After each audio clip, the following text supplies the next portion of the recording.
Hello, everybody, and welcome to Books of Blood. My name is John, and tonight I'm going to be bringing you a review of Broken Mirrors by Marie McWilliams. Now, if you do recognize the name, it is because Marie has her own channel here on YouTube. It's a fantastic channel, lots of great horror content, she talks about a lot of great books and stuff, and I'll leave the link to her channel down in the description.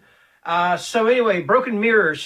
So I don't have a synopsis for the book, so I'm going to try to wing it as far as what the book is about, and then I'll give you my thoughts about it. So the first thing I want to say is, have you ever heard the expression, ain't love grand?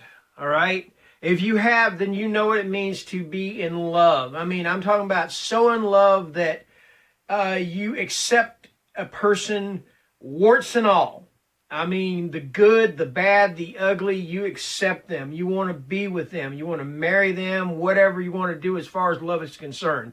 And that is kind of the premise, a little bit, of our book of Broken Mirrors. It is about this woman named Marie, and I did ask Marie McWilliams herself if there's any comparison between her and the Marie of the story, and she said, other than the fact that they are both from Ireland, no other comparison. All right. So anyway, so this girl Marie, she moves from Ireland to England. I believe it's London. I believe so. And she meets this gentleman, and they fall in love. And I mean, he is head over heels dedicated to her. She is head over heels dedicated to him. And then one day she finds out something about him that she is not really prepared for, because it just kind of blows her mind. All right, and that is the fact that he is a criminal. And not only is he a criminal, he's pretty much what you would call a mafia boss, and that he has killed people. All right, so she struggles with this. Can she accept this? Can she stay with him because of this? All right, okay, so I'm not trying to go into spoiler territory, but she does choose to stay with him. Now, one thing I will say about the book is this, is that the chapters go between present day and 5 years ago on up to the present day. All right, so the present day, she's got this police officer who is on his case, on Malcolm's case. That's her husband's name, is Malcolm. He is on her husband's case. He's trying to get information from her about her husband. She is just not giving him anything. All right. And also there's an ulterior motive for the police officer, or the detective. He's a detective, excuse me. And that is, he himself is in love with this woman. He wants to basically rescue her. All right. And she's like, I don't need rescuing. Okay. All right. So that being said, knowing what you know, and then of course the rest of the other chapters that alternates between past and present. The chapters from the past are about when she meets Malcolm, when she finds out what Malcolm is, their romance and everything.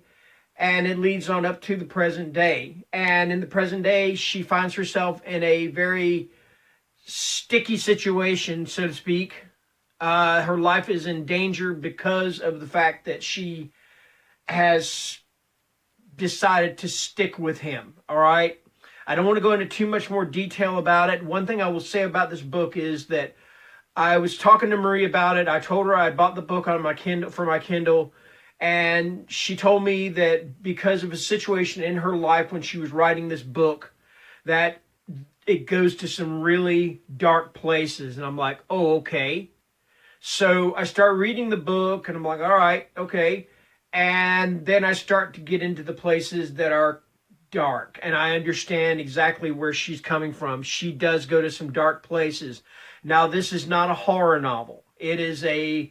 It would be considered a thriller or a crime fiction novel, but it has some truly horrific elements to it. And I think that just makes it all the better of a book. She could have written just your standard crime fiction novel, but because she decided to go to those dark places, and one of those dark places includes the death of a child, the murder of a child. All right. I'm not going to go into any more detail about that. And that's another thing with the book, is that she gives you just enough to where you're drawn in, and you're like, oh, this is kind of disturbing. But then she just kind of pulls back and lets you fill in the blanks. And to me, that is a sign of a fantastic writer. All right. So that being said, I'm giving this book a 5-star rating. And no, I am not giving this book a 5-star rating because she's a fellow booktuber.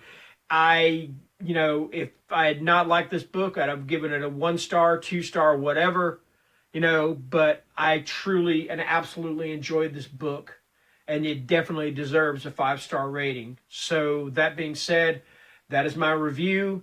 I'm going to leave a link to her channel down below, and I'm also going to leave a link to where you can purchase the book on Amazon.